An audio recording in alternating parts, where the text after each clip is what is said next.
Welcome to the Light Stand, guys. Today we have some very special guests.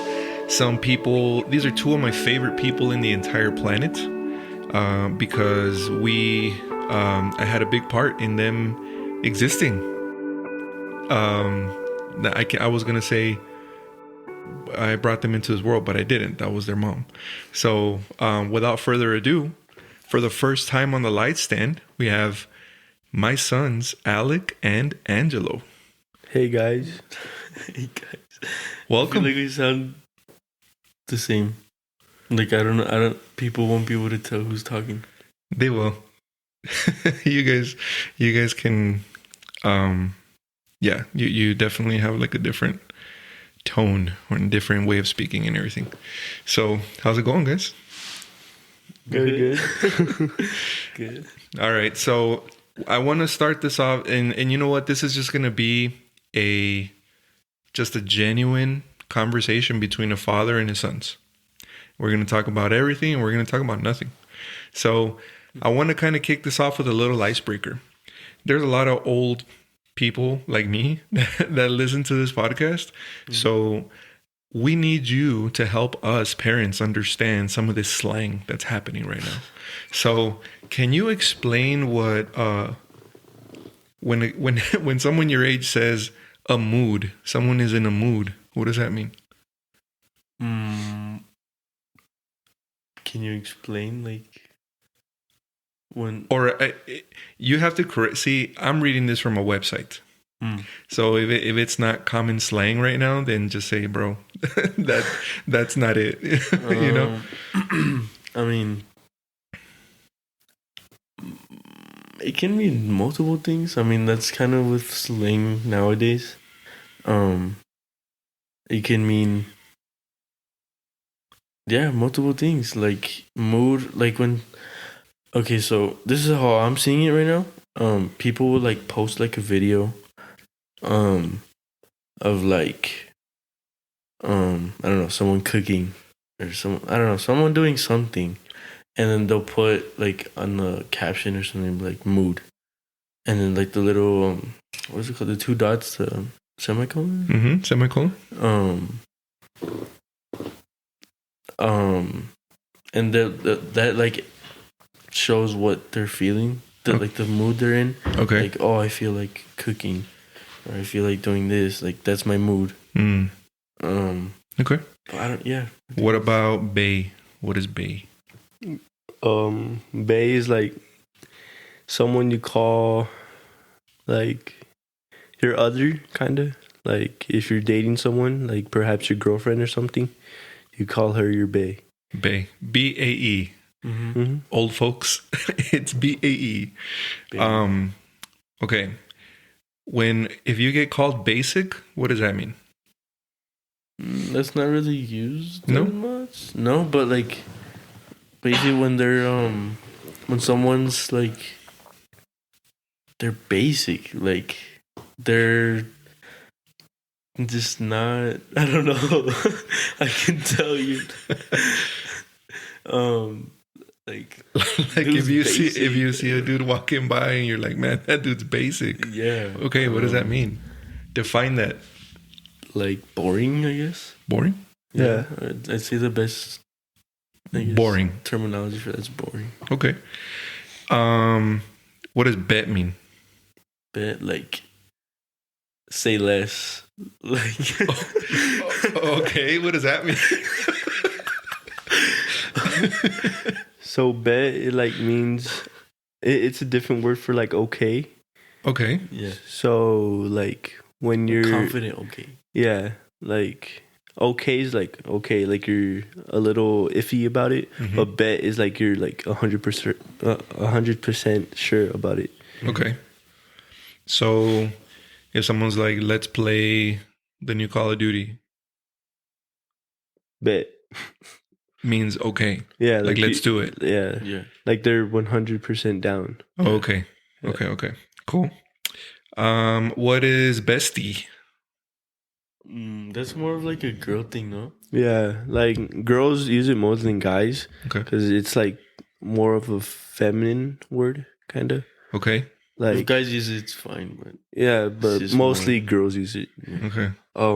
Perhaps like if a girl has another girlfriend, but like they've known each other for years, that's like her bestie because like they're super close with each other. That's basically the bestie. Okay. Cool. What does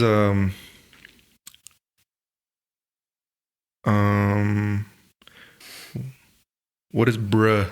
BRUH? Oh, that one's been a long. That one's been around for a long time. Mm-hmm. Bruh, like, really? Okay, it's a substitute for really. Yeah, Yeah. Like, did you just really do that? yeah, like, Did you really say that? yeah. Instead of saying all of that, I guess you just bruh.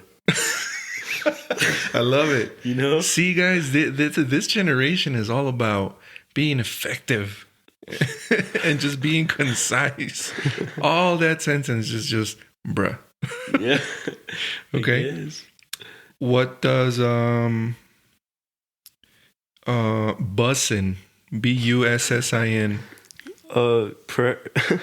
Like for me, I would use it a lot for food, cause like if it's super good, I would say it's like bussin'. Not much people use it, but it's like if something's good, like mostly for food, it's bussing. Okay. But like, what does it mean? Let's, bussin'. Yeah, like Yeah, well that makes when sense. it's really good. Okay. Yeah, If it's something that's really pretty good. much. What you said. Never mind. You can cut that out. Okay. What does cake mean? As in what? I don't know. It's just cake. Skip. Yeah, I'd skip that. Skip that? Yeah. Skip that 'cause, one? like cake is like when someone has cake, it means they have like a big butt. Okay. That's fine. Yeah, but I don't know. it's Yeah, is it weird to say? yeah, I mean, but like no one really uses it. Oh, Yeah. okay. Yeah, It's like old school? it kind of. Yeah, kind of. it's just no one uses it. Oh, okay. Gotcha. What is what's cap? Like a lie. Yeah, like when someone's lying and like it's obvious and they're like you're capping. Okay. Like it's another word for saying you're lying. You're lying. Yeah. Okay. Does what if you get called a CEO of something? Is that a thing? No. Oh, not anymore. Okay. Like, yeah, that was the CEO of. Have you heard of the CEO of Ohio? Remember that? Yeah. Yeah, it was like this TikTok thing. Oh. Yeah. But we don't have TikTok, but like that matters. But still, yeah, it was more like like they're the leader of something, I guess. Okay. Like CEO of rap would be the GOAT, the leader of rap at the time. Okay. Or I'd say Something like that. greatest of all time at the moment Okay. type of thing. Cool. Yeah. That was my next question. What does GOAT mean? Yeah. But that's like the greatest of all time. Mm-hmm. Yeah. Okay. So someone's super good. Yeah. They're a GOAT. Yeah, like Yeah. Michael Jordan. Okay. How you guys say Tom Brady's the GOAT, greatest of all time? Yeah. Yeah. That He applies really, with any. that dude really is. Yeah. Truly. Okay. What about cursed? Is that a thing? You could use it. Something's like a cursed image. Yeah, like a cursed Yeah. image would be a bad image. In different ways, it could be like it's funny, or it's Dark just humor. Yeah, like dark humor. Oh, okay, Ish. okay. Yeah. What about cringe? When When something's cringe, what does that mean? when someone uses cringe, it's mainly about like it's not funny, but it's like it makes you like have that face like what the heck is that, you know? Like it Like makes creepy? no. No. It makes you like feel disgusted of what you saw. Not really disgusted, but like as in like what the heck is that? Yeah. Like Like ill? Yeah. Okay. Ew. All right, couple more. What is drip? Drip your fashion, I guess. Mm-hmm. The way you style yourself. I mean, yeah. Just the way you style yourself, the way. That's your drip? Yeah. But is drip like, am I giving you a compliment or it's just style? Like, is there It's such a thing a as little bad bit- drip? Yeah. Yeah. But you wouldn't say he has bad drip. You'd be like, His style is his just outfit's bad. bad. Yeah. Okay. Like, So then drip is a good thing Yeah. if it's a good outfit. yeah. Okay. But nobody really uses drip as in outfits. They mostly use it in sports. Okay. Like, Oh, yeah. like if someone has good drip in sports, like Football drip. football, soccer, whatever. Okay. Cool. Two more. Let's see. Is there... Do they use Finsta? I feel like I've heard of it. Finsta. Finsta. I've never heard of that. No? Okay. What does it mean? Ghosted. What does ghosted mean? Ooh, that's a good one. That one is a good one. Ghosted, when someone like ghosts you, that's like when they just leave you without any context, without a heads up, nothing. Like they just left. Like a ghost. Like it's just They disappear. they disappear. Yeah. Yeah. It's mainly used for women. Women ghost men most of the time. Mhm. I think I'd say 50-50. Yeah. Because guys, players. Yeah, guys ghost girls, girls ghost guys. But it's mainly for like messages.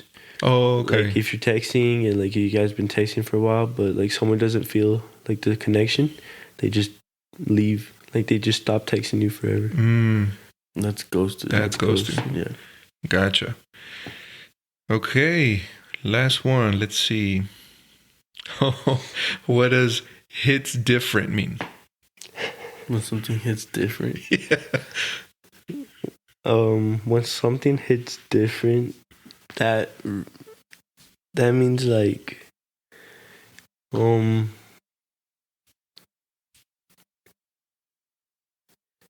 I don't know. It could be used like for anything really, like for say food. You can say this food hits different because it's just like good, like it's good. When something hits different, it's like you've never tasted it, but like it tastes good. Perhaps like pizza, like you can taste, like everyone's tasted pizza, I'm pretty sure, but like you go to this one place and you taste it and it hits It's like different. no other. Yeah, like yeah, really. Oh, like no other. Yeah. That's a good description, man. All right, guys. So now that we got the motor kind of warmed up a little bit here, talk to us about what was it like growing up for you guys? Like, you guys are very close in age. I think you're only 15 months apart. Yeah, you are. You're 15 months apart. Mm-hmm. Now you are a junior and a sophomore in high school. But what was it like growing up? Like having always a brother, having each other growing up. Well, for me, since I'm the older brother, it's fun. It's definitely fun. We have our ups and downs all the time. I feel like just like any other, brotherhood or, anybody that has siblings, anybody's gonna have their ups and downs. Nothing's perfect. No one's perfect. We have our days where like we're always making each other laugh. We're messing around. We call each other dumb things. And like we'll do random things and it just makes us laugh for no reason.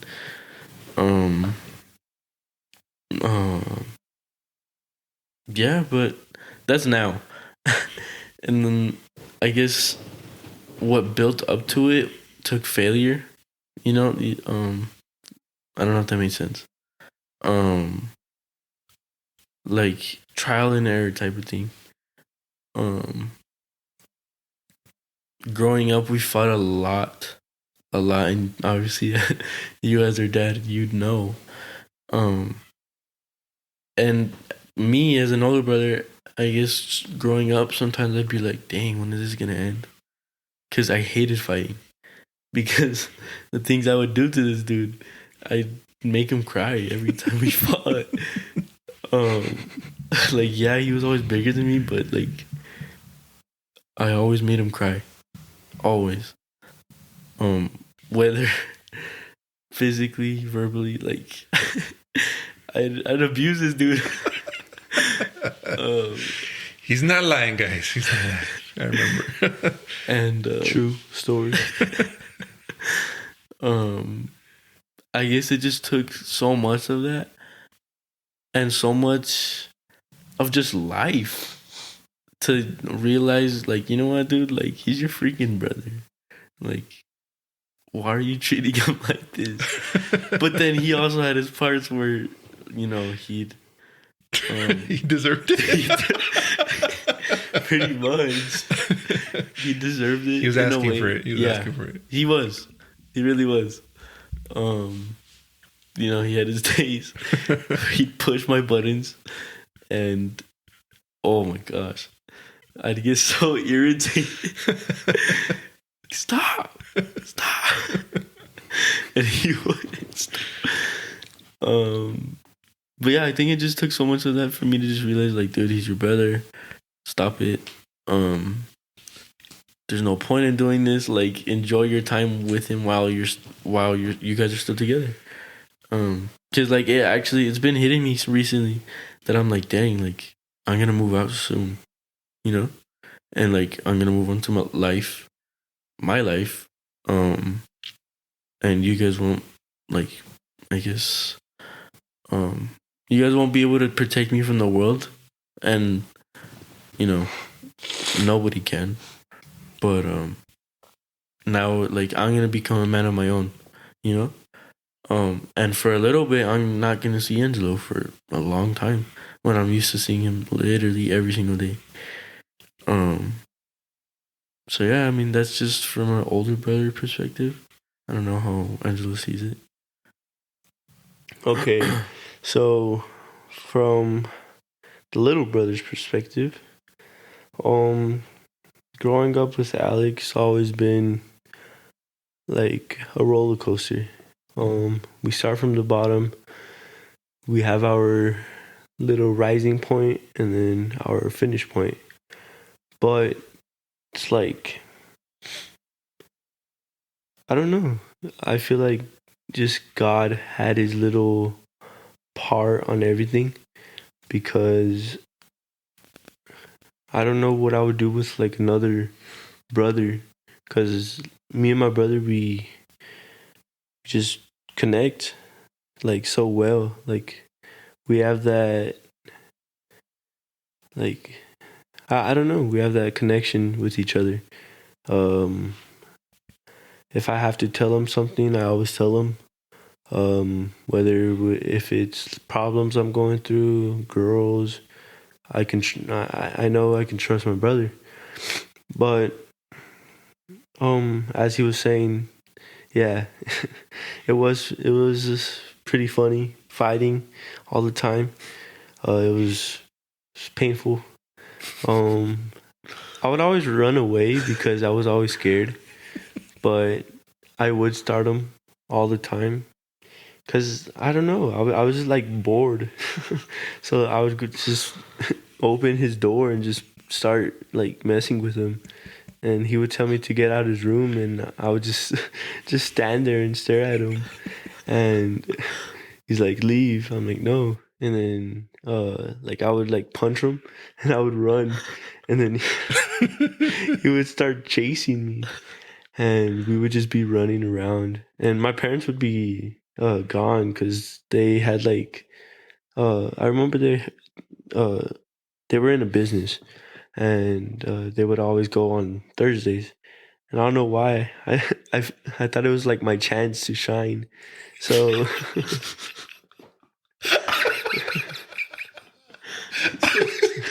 Chance to shine. Oh, that's hilarious. So I would go into Alec's room and I would start picking on him. But I don't know, he's just always overpowered me. Like yeah, I might be like bigger than him, but he's still stronger than me. Like he's literally just the older brother. But yeah, I've just had so much great memories with my brother. I remember some really funny memories and some really bad memories. Um, we just grew from day one. Um, I remember we used to sleep in the same bed. Not really the same bed, but it was a bunk bed. Um, every night my dad would put like a little cartoon in our room. It was Pacific Rim. It was the old one. It was either Pacific Rim or 100 Dalmatians, and we would just always watch those. And Lion King. and Lion King, the best one. And yeah, I just felt like we had our times where we would bond, and we would have our times where we would not. But I just feel like those times where we fought afterwards, we would like apologize, and I feel like that's what made our bond stronger, because we worked on ourselves together. Like we built each other up. He built me up, I built him up. Like I don't know. It's a super healthy relationship to have a brother that's always had your back. Like it's a super good feeling. Um and yeah, like to this day, we don't fight anymore. And if we fight, it's like every 2 months. But it's really rare. But yeah, it's like he's my best friend. Like we literally almost do everything together. But yeah, that's my childhood basically. What's your favorite couple of favorite memories of each other? I'd say for me, definitely fighting. Just fighting in general. It was like, just thinking about it now, like I wouldn't like exchange the world for just the memories of us fighting, because like it was funny. At the moment, I take them all personal. Like if I was gonna start a boxing career or something. But yeah, I think one of my best memories with them is just fighting, and then just solving it literally like 5 minutes after. What else? I think, like he said, like Angelo said, building each other up. We helped each other. Like, especially, I think honestly, we both really grew physically. Like with our looks, like attractiveness, like our physique, our sports, like how well we do in sports, how bad do we want it. Like we just helped each other grow a lot physically. Especially pretty recently. Like we healthy criticize each other. Like, how does this outfit look? Should I put, like, for football? Should I put this band on this arm, or should I put my band on my leg? You know, stuff like that. How does the helmet look on me? Should I change the helmet? Like, you know, stuff like that. It's the little things. That I think about, and I'm just like, dang, like those are good memories, you know. Yeah, I don't know. You can go. I don't know. I have some really good memories with Alec. I can't really name one specific, but I remember I would, oh, Actually, it might not be my favorite one. I can't really think of a favorite one, but it's one of my top 5 at least. Um,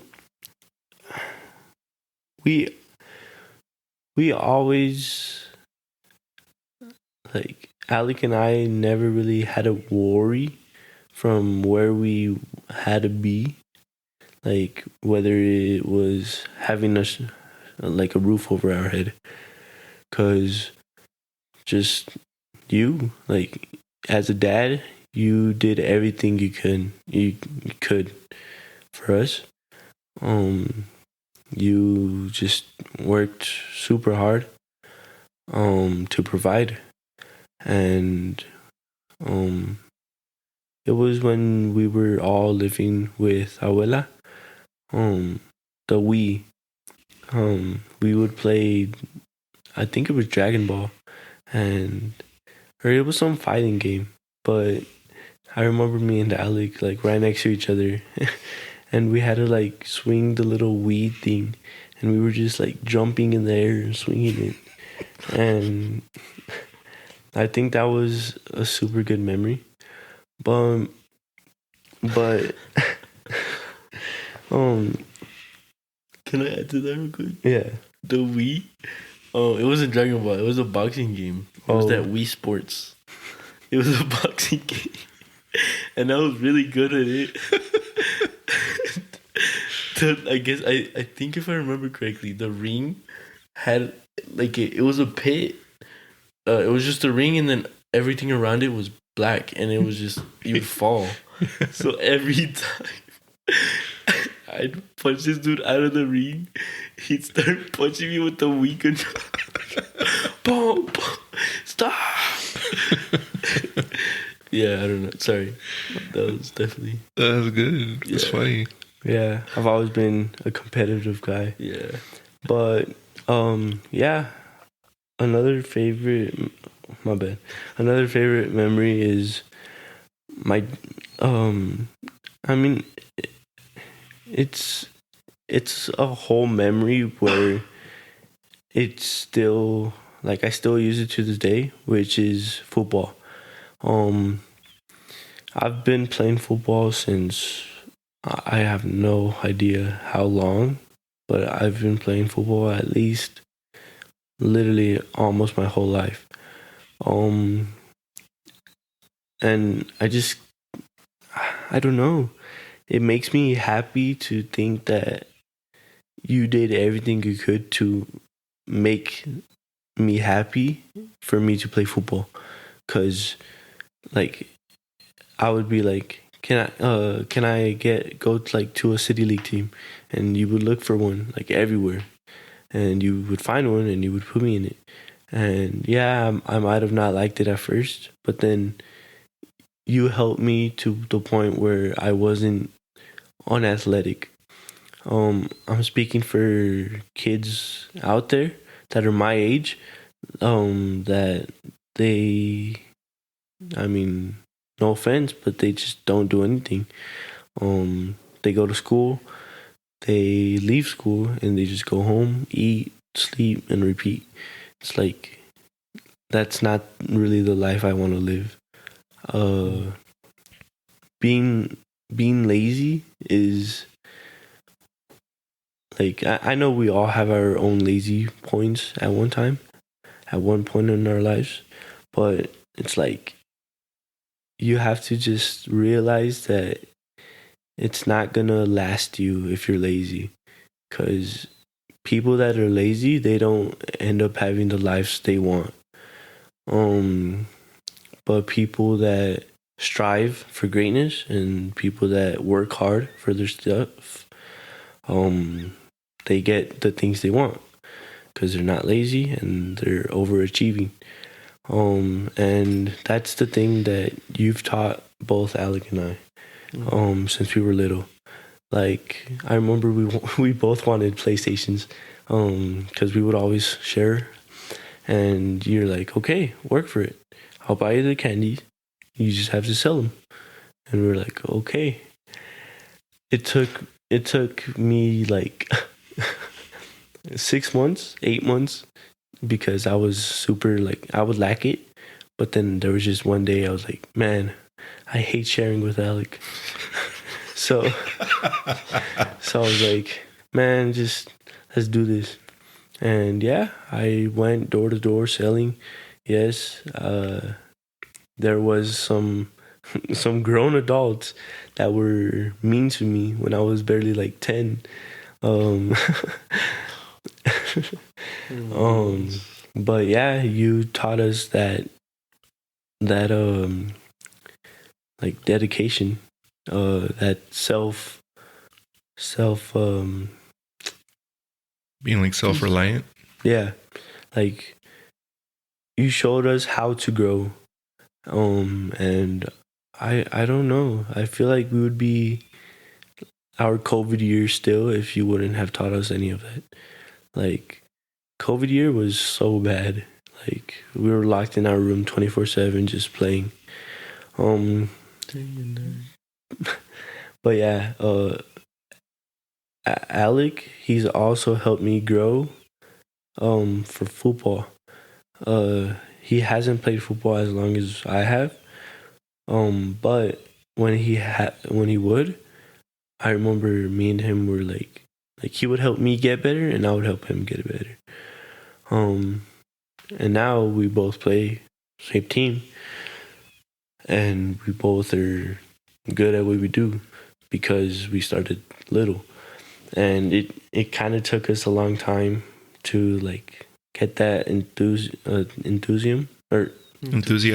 Yeah, that one. To like have that dedication to play football. We both wanted like summer. I'm not gonna lie, I was scared. But yeah, like just you've helped both Alec and I grow so much. Like you made us become the responsible teenagers, because not a lot of teenagers are like us. And again, it's the parents. Like the parents have a big part in their lives, because most of the teenagers that don't have the parents turn out to be drug addicts or turn out to be like they're not good in life, and it's because of their parents. Their parents are either not there or they don't have a healthy relationship with them. And like you and mom, you both helped so much, because like you both of you guys taught Alec and I separate things in a good way. Like, but yeah, that's good. Dang, that's so cool. And as you guys are talking, there's a movie playing in my head of all these memories, and it's so cool. Now, thinking back at those times, since we're touching on those subjects, me as a dad, I was always trying to figure out how to be a good dad and how to do the best with you guys, but at the same time not spoil you and not mess you up mentally, because I didn't want weak-minded boys. I wanted mentally strong boys, because I had to figure out a way to give you the best that I could at the time that I could afford and everything like that. But at the same time, not spoil you, and at the same time, figure out a way to help you keep being thankful, and not taking things for granted, and, just keeping a humble heart in you guys. And yeah, like so much. Like I remember, playing catch with you guys so much. And just not on the Nintendo all the time. Like, let's go outside and play. I remember you guys racing each other, sprinting all the time. I remember some of my favorite memories that I have with you guys is in the pool. Because we were always either at the Patriots or Butterfield when we lived in Butterfield. You know, you guys. Confession time. I used to, when you guys were little, and we would be in the pool, I would on purpose try to tire you guys out so that you could go to sleep early. So that mom and I could have some her and I time, you know? So I remember like going to like the 4 feet, almost 5 feet, and I had both of you in my arms, but your backs to me. Like I had you on one side and then I had you, Jello, on the other one, and with your legs like sticking out. And I'd be like, okay, I want to see who can make the bigger splash. Do you guys remember that? Yeah. And then I was like, 1, 2, 3, boom. And you guys would start like splashing and splashing and splashing. And I'm over here like, oh, wow, man, this is such a big splash. I was like, go, go, go, go. You know, it's just trying to make you guys like burn energy. And it worked all the time. It worked, but man, we had so much fun in the pool. Sorry. No, that's definitely a really good memory. But that's crazy. Go put you to sleep real quick. Yeah. Teaching you guys how to swim. Oh yeah. Teaching you guys how to ride a bike. Man, like teaching you guys, you know, not to have fear, but to have confidence. Like when you're maybe climbing a tree or, you know, climbing a wall or something. I never wanted to be that dad that was like, oh, you're going to fall. Oh, and I think a lot of parents make that mistake. Yeah. You're going to fall. You're going to break your head. You're going to break your hand. Like they're already speaking negative into the children. Yeah. And I remember I would always just be like, hey, just grab on strong. Agárrate fuerte. Like, be careful. You know, like, make sure you have a good foot. Like, make sure you're straight. You know, stuff like that. Yeah. So, yeah. And it was really, I'm very thankful to God that He put the right father figures and mentors in my life. Now I can go back and name them all, you know. But at the time, I didn't know that that's what it was. Yeah. Because as you guys know, your abuelo, you know, he wasn't the best figure to set the example. Yeah. So I had to learn how to be a good dad from someone else. Yeah. And I'm very thankful for that. Did I make mistakes? Absolutely. But yeah, like I just, you know, I always did the best that I could with you guys. And fast forward to right now, I mean, I think we have an amazing relationship. Yeah, I strongly agree. Yeah. What is some of your favorite memories with your father? There's a lot. There's genuinely just a lot. I think as of right now that I can think of at the top of my head, when we'd go to the park. The one literally right next to Parkland. Oh yeah. That's so crazy. Anyways, that one we would go. We'd play basketball. We'd play soccer. We'd play football. We'd play baseball. We'd play everything in the playground. Hide and seek, tag. We'd ride our bikes over there, like everything. But I think one of my most favorite, earliest I can remember for now, when we played soccer. I don't know what it was about, and I regret not like playing soccer for a long time. Anyways, you would call me Messi because like I always looked up to Messi, always. Even though I rarely watched soccer, like every time I see Messi, like, oh, it's Messi. And you'd call me Mini Messi. And just being called that, and then like in my head, using my imagination, like, you know, I'd like be juggling the ball, like, just controlling it. I don't know how. I was in my eyes, I was just kicking the ball and having fun. But then I remember when you told me, you're like, dude, you were controlling it like if it was nothing. Yeah. And I didn't see it. I didn't know. Until now, I look back, I'm like, dang, kind of was. So yeah, I think just that verbal affirmation of, yeah, I'm being compared to Messi at 4 years old Nice. is a huge accomplishment to me. Nice. Yeah. What about you, Jill? I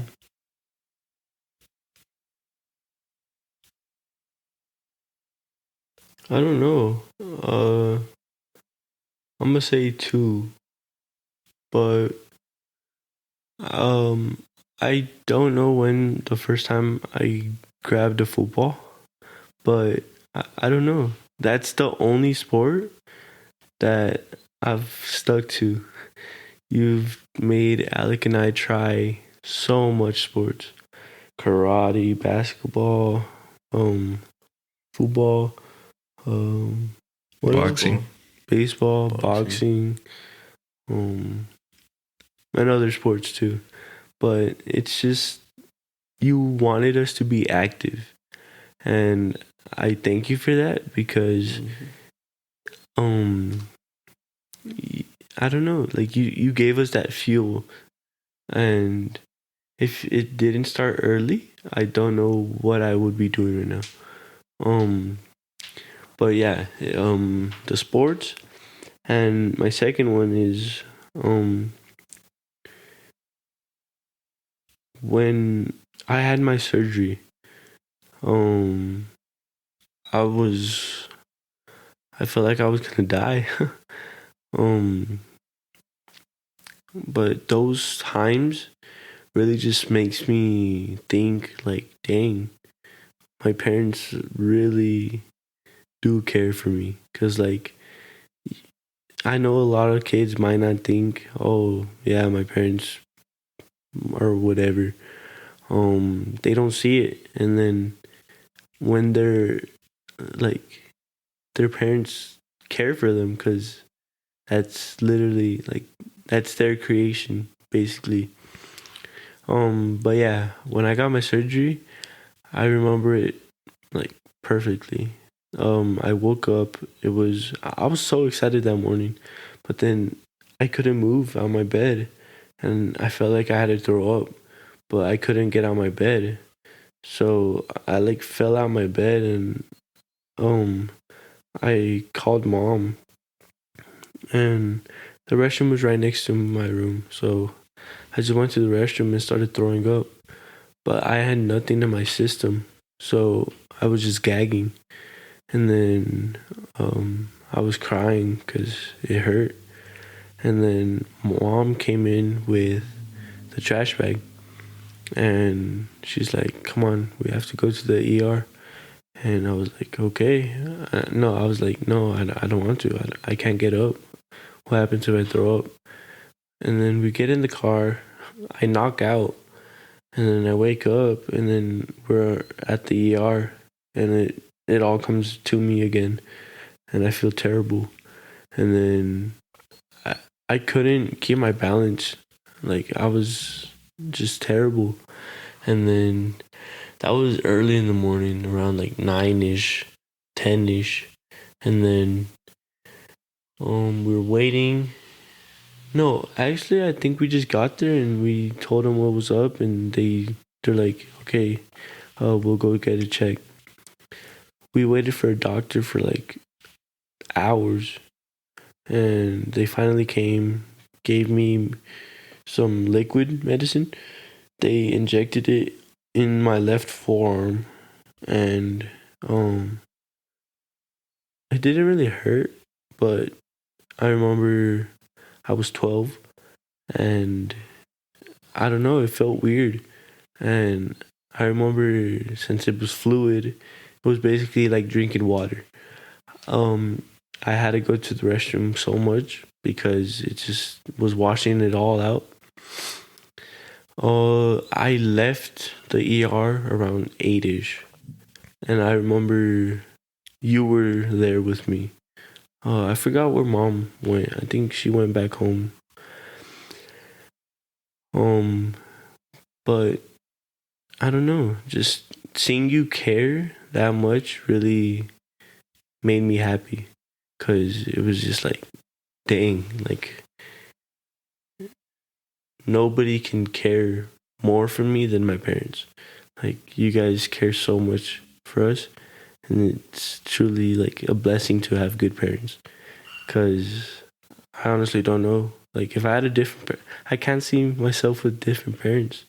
Like, it's weird picturing a different parent in this household. Like, I can't. But yeah.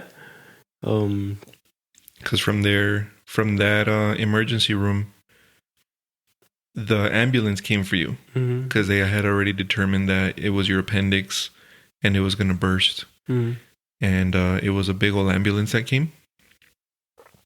And they said, one of you have to ride with him to the hospital. Yeah. So then I was like, okay, it's me. And you went into the back of the ambulance, and I rode up in the front. Yeah. But I was there like with you. And then we got transported to the actual hospital where the surgery was going to happen. And well, yeah, we were there together the entire time. I remember when you went all the way through to the surgery room, or right before the surgery room, there was a team of doctors there. And I was like, you're going to be okay. I'm here. Let's pray. Yeah. Remember? Mm-hmm. Yeah. It was so quick, but I don't know. The fact that you were there for me, it really, I don't know. It put a smile on my face, and it kind of kept my worry down. But I was just scared because I didn't know what was gonna happen. But yeah, I was feeling terrible, and I was crying because I was like, I'm scared of surgery. And yeah, I couldn't move at all. My whole body was weak. You prayed with me. The doctor calmed me down a little. We went to the surgery room. They moved me from the little wheel thing where they moved, and they picked me up and they put me on the table, and they put the little gas thing where it's like I pass out. And I just remember looking up, seeing a bright light, and just breathing, and like your eyes start like flashing, like if you haven't gotten any sleep, and you just pass out, and then you wake up and you're done. Like it was really quick. But I don't know what really, like, you can't say God's not real, because till this day I still use the number whenever I microwave something, 33. I can't use it on this microwave because this microwave, it doesn't let me. I put 3 and it puts 3 minutes. I'm like, what? But yeah, 33 was, what was the room number? Yeah, 33. 33? Yeah. And before the surgery, I was like, guys, 33 makes your food like warmer, like, but perfect. And 33. And I don't know, like my butt was numb. So I felt like my pant was down, but my pant wasn't down. And I was like under anesthesia. Oh my gosh, it was so annoying. Because all they had playing was Paddington. That stupid bear, man. Like, I was just in my chair, or in my bed, and I was just like, change it. This is in the recovery room. Yeah. And this was Christmas Eve, by the way, guys. And it was a night. It was 12. I spent the whole day in like just like it was not a good day. The next morning, I wake up and they brought Jello, and I guess that's kind of where I get my name. But some people can call me Jello. If you call me Jello and I don't really know you, I don't know. But certain people can call me Jello. But yeah, they gave me Jello and some eggs. I think no, some cereal. I forgot. But they're like, you might be able to leave this evening for Christmas. I'm like, oh yes, thank God. For two reasons, so I can celebrate Christmas, and so I could just get out of there. Yeah. I had to wait like so long. It was like 7. I was like, go back to sleep, but I couldn't. I had to wait some hours, and then yeah, they came into the room finally, and they're like, let's see how you are. And yeah, they took me on my bed. I started walking with my little apron thing, with the little thing where it was pumping the fluids in. And I was walking pretty good. And then yeah, they took me home. I got home, and I don't know. It was just such a fast recovery, because most people when they get surgery, they're in there for weeks, probably days. But yeah, I got out. I got surgery midnight around ish, right? It was Christmas Eve at about 8 p.m. Yeah. And it was like the longest hour of my life. Oh yeah, and then after that, I recovered in hours, literally. Yeah, we left the next day from the hospital. We left about 4 p.m. Yeah. on Christmas Day. We were able to come home. Mom picked you up. Mom picked us up. Yeah, and then they had like a sandwich, but I didn't want the sandwich. I still remember where the ER place is, and what's always been my goal is to go back to that place and just to thank them, because like they helped me through all that. Like I really appreciate them. It was at for those of you wondering, it was at the Providence on Mesa here in El Paso, the children's hospital, and they were tremendous. They were awesome.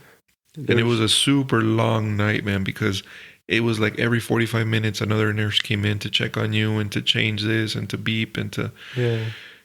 I remember they were trying to force you to pee. Oh, like, yeah. you have to pee, because you have to get the anesthesia out of your system. Oh. And you're forcing you to pee. But when you're under anesthesia, and I know this because I've had 2 recent surgeries, quote unquote, from my busted nose, it's so hard to pee after you have surgery. It really is. Like, you're trying to force it, and you're like, you know, sadly. But anyway, it's probably one of the challengingest things you can try to do. Yeah, truly. Like, it's challenging. But yeah, I just have to thank my parents, because they were there for me the whole time. Yeah, I got home. I was resting on like some super comfortable chair. I don't know why, but I just wanted to play. And yeah, like I got out of the chair, and then I went to my room, and it was a really good Christmas, because like my parents bought me something on like the game, and I was like, yay, I get to spend it, or something like that. And yeah, I bought it, and I just had fun, and everyone cared for me. Like, I don't know, it was cool. My Alec's friends, I remember, they cared. They were like, how are you? I'm like, I'm good. But yeah, that's my favorite memory, because just my parents. And it was an interesting feeling, just being like so blessed, because I don't know, you get surgery done to you, and in less than a day you're out of there. It's crazy. A lot of people were praying for you, man. Yeah, but yeah, I mean, just that was my favorite. Nice. Sorry that took so long. No, dude, that's awesome. It's really good. Yeah. All right. What now you guys are in high school. What would you tell Alex, someone who is depressed at your age? Because they're like, well, I get that you guys had good parents and blah blah, but I don't have that, man. So what am I supposed to do? How would you? That's a tough one. I would have to say, yeah, God. Turn to God, dude.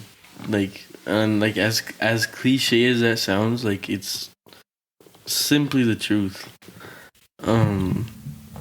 He's done countless amount of things for this family, not only me but this family. And not just the four of us. Like it keeps going.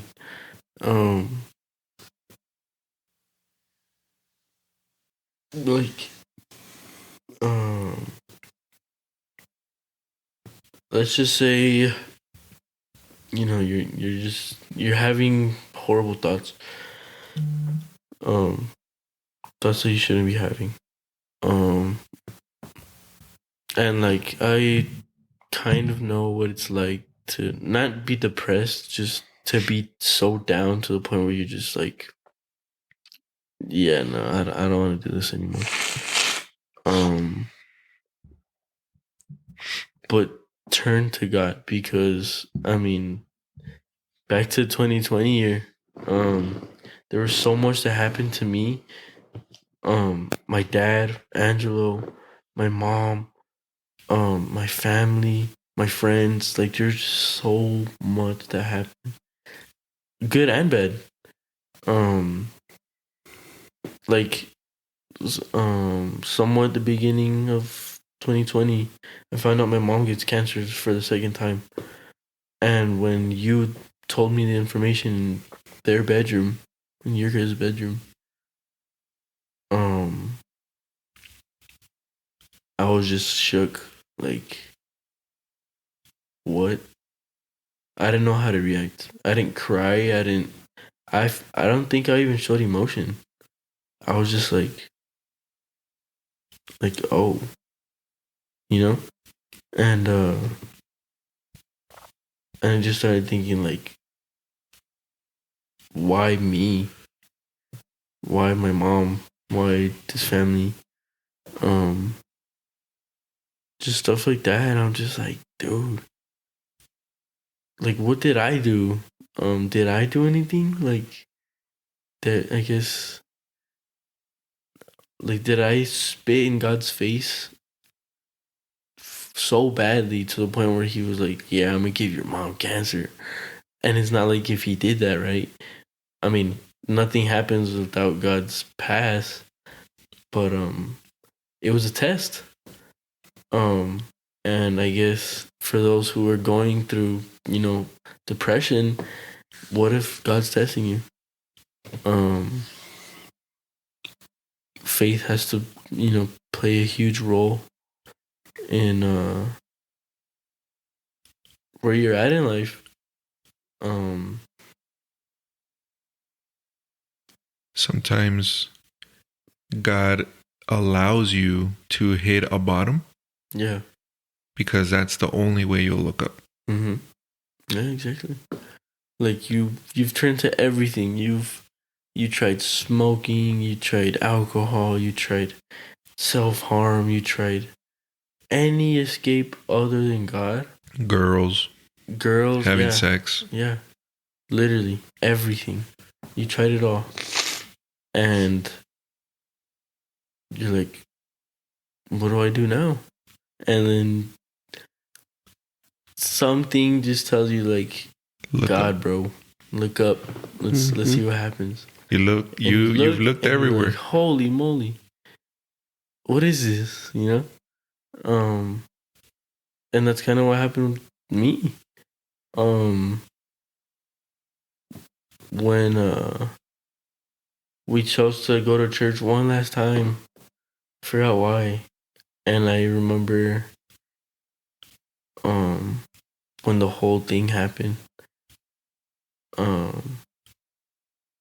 Mom, I'm pretty sure you guys have heard it on the podcast. My mom received news that she was gonna get healed, and I remember that, and I was like, oh wow, like God didn't just let this happen.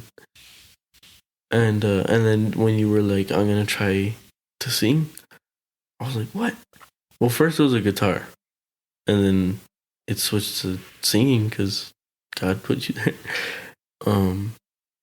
And I was like, you know what? I'm gonna start stepping up my game. And I remember that year, around winter time, I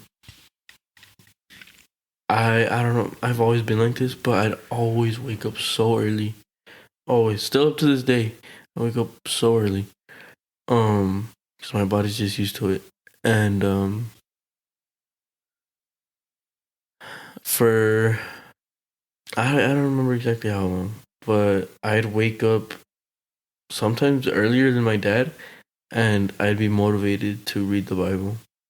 I would read the Bible, and then the way my room was positioned, my dad would work in the living room because it was COVID year. So my dad was working in the living room, and my door would always be open so I could like air it out. Dude, it smelled. Cause dude, I mean, come on, it was COVID year. Like I had nothing to do. Of course, I showered. Yeah. Of course, like I kept my hygiene up, but no matter how much I showered or whatnot, it smelled. Yeah. But so yeah, TMI. Huele a fritos. The teenager. So yeah, I have my door open. The way it was facing the living room, I look up from reading the Bible, and I see my dad reading the Bible. And she's like, yeah. We're both reading the Bible at the same time at 7 a.m. And I guess that's what kept me going. To read it consistently. I forgot why I stopped. I need to get back on track. But I stopped. But I turned to God. That's the main point. I turned to God. I saw that my parents turned to God again. After seeing how much they both got mad at God. He forgave them, and he was like, here, without any surgeries for your mom, without touching your pockets, your parents' pockets, like, I'm gonna heal your mom. After your dad was mad at me, like, I don't care, I forgive him, and I'm gonna heal his wife, my mom. I love you. There you go. And I was like, whoa, my mom was healed from cancer. Like, it was a miracle, a literal miracle. Nothing happened. We just prayed. That was it. Like, prayer works. God is real. Just turn to him. It's why we serve him. Yeah, that is why we serve him. And I think that's one of the reasons why I turned to drumming. I've been practicing to join the alabanza with my dad one day, play the drums and serve the God who has been so good my whole life. So yeah, concluding that whole thing, man, just turn to God, period. Nice. Mm-hmm. Love it. Anything you want to say, Pops? What was the question again? Well, not specific on that, but just to kind of wrap up this talk. Like, is there anything you wanna add? Remember, there's parents listening. So, what advice would you give parents so that they can develop a relationship like the one we have? I know. Do you guys have friends that don't have? Do you guys have friends that don't have good parents, Yes. Yes. or that they complain about their parents, or their parents treat them bad, or whatever? Okay. So, what advice would you give those parents? I'm pretty sure the parents that are listening, they all have kids, mostly. I mean, their parents. Young, obviously. Um, I would tell those parents to start now that your child does not want to see you guys mad at each other. Your child wants to see a loving parent that loves each other so that you guys could both love your child. And that's what makes your child grow. If your child sees that you and your wife are not in a good status, then your child is gonna be like, oh dang, my parents don't love each other. Like, what is love? They're gonna be confused. Another thing is, I would say for those parents that there is a lot of parents. I'm not saying any names. I'm not saying anyone specific. But there is some parents that, mostly a lot of parents that need to teach their children discipline, self-control, because just in general, because if your kid doesn't have self-control, it's like they're going to be all over the place. And if it's happening now, just imagine when they grow up. And it's hard to stop that when they're already like 4 years old, because they already know how to do that. So just imagine what else they know how to do. So just for those parents, just teach your children how to behave well, how to be nice towards others, how to have nice manners. Saying yes ma'am, yes sir, no thank you, yes, please, opening the door for others. I'm saying all these stuff because that's how my dad and my mom taught us how to grow up. Ever since we were little, my parents have always taught Alec and I to be young adults. That's always what my dad told me. Told us. He's like, just open the door for others. And Alec and we were like little. I mean, we're still like good kids, obviously, but like we were the nicest kids. I'm pretty sure we were. We would open the door for everyone. We would always give hugs to like people, like even if we didn't know them. Like that's good because it's like, oh dang, their kids are well taught. Like their parents are doing a good job. But yeah, just teach your kids how to have self-control and self-respect towards others. Nice. I would say listen to your kids. Oof. Come on, man. Yeah, listen to your kids, dude. Your kids have a life. You know, you're not the only one who goes through problems. Just because they're, 6, 7, or shoot, even in the teenage years, you may, get them whatever it is. No matter what, they're always gonna get hate for something, whether they don't look a certain way, they don't act a certain way. And it's not only those are the little things. Like, wait till it gets deeper. They have their own problems. Like when at home, you could be doing something that your kid doesn't even like, and you don't even notice it. Like just because your kid hasn't reached the adulthood yet doesn't mean they're not gonna go through very similar problems that you're going through too. You know? Hear them out. If they want to talk to you, and God willing they do, hopefully you built that relationship enough to the point where they can talk to you about some things. And I'm like, your kid's not gonna talk about everything to you. They also want privacy. That's another thing. Respect their privacy. And I'm speaking for, I guess, teenagers mostly. I'd say 12 and up.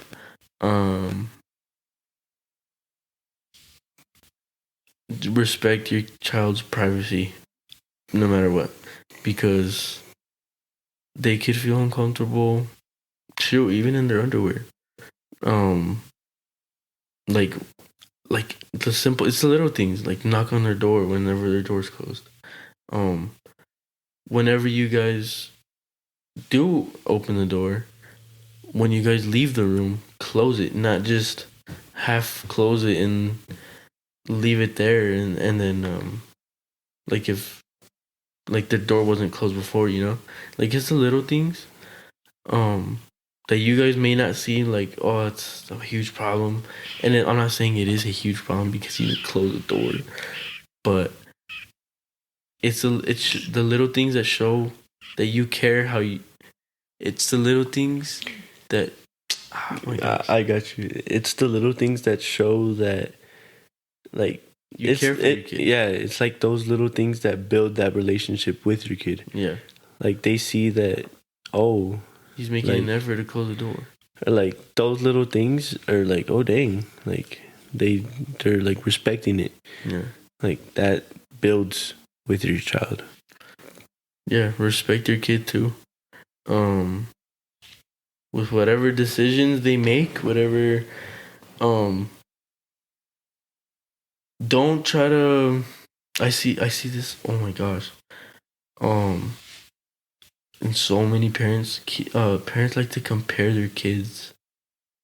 My kid, he's, I don't know, he's 160 pounds, and he does this much on bench, or he runs this in track. He's getting looked at by this college, or like stuff like that. And bro, at the end of the day, no one's gonna care. Like, chill out. Don't try to live your kid's life, I guess. Yeah. Don't try to make them who you want them to be. Let them be who they want to be. Ooh, yeah. Can I add something? Yeah.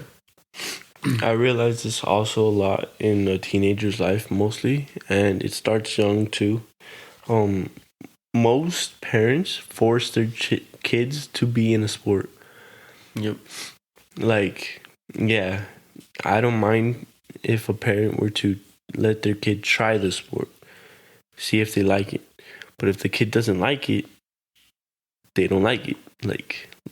Let them be. Like, they don't like it, just take them out. If you force your kid to play a sport they don't want to play, they're never going to succeed in that sport because they don't want to. One of my friends, he plays football. He does not like the sport, but his parents force him. And the sport he really likes is basketball. But like, he does not like football at all. But he has to be there because his parents force him. And it goes around like everywhere. Like, if you force your kid to do anything in life, it's not gonna benefit either of you guys. And if you stop trying to live your kid's life, like what Alex said. Like, if you didn't do good in a sport in high school, oh yes, I'm gonna put my kid in that sport. Like, no, it's not how it works. Like, if you want your kid to be I don't know what the terminology is for FIFA or soccer, but like Like a professional player. yeah, like a professional player. Athlete. Yeah, like an athlete. Don't force your kid if you didn't succeed in it. Don't force your kid to do the sport that you always wanted to do because you didn't succeed in it. You're gonna force them to do it. Don't force your children to live your dream. Exactly. Let them have their own. Exactly. Yeah, because I realized that's where a lot of kids, like their relationship with their parents fail because their parents force them to do everything. And it's like, let their kid, you're supposed to let your kid be free. Like whatever your kid wants to do, be there to support them as a parent, and as a friend. That's what a parent's supposed to be for their child. A friend and a parent. You have your parent moments and you have your friend moments. But yeah, that's it. That's really it that I wanted to say. Yeah, pretty much. That's strong, man. Do you guys feel like we have that? Oh yeah, Yes. 100%. Like, definitely. Like I could say, if someone were to ask, like, who's one of your best friends? Like my dad, 10,000%, and my mom. My mom's definitely a best friend in her own way. But yeah, those are always my answers. Like my dad and my mom. My parents are my best friends. They're my parents and my best friends. Because I could talk about almost anything to them, and because they've learned to listen, and because they've learned to respect what certain things, just how life goes now, man. You know, things change. And I guess growing as humanity evolves, I guess, there's so much change that happens in such a little amount of time, and people and parents need to learn that, like, dang, when I was their age, like, it wasn't like that.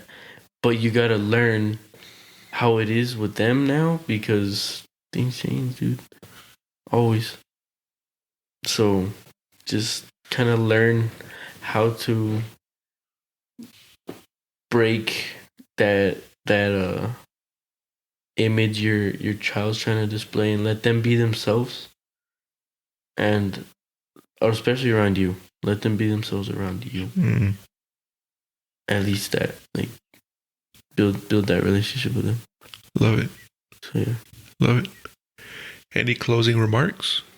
Yes, one more thing.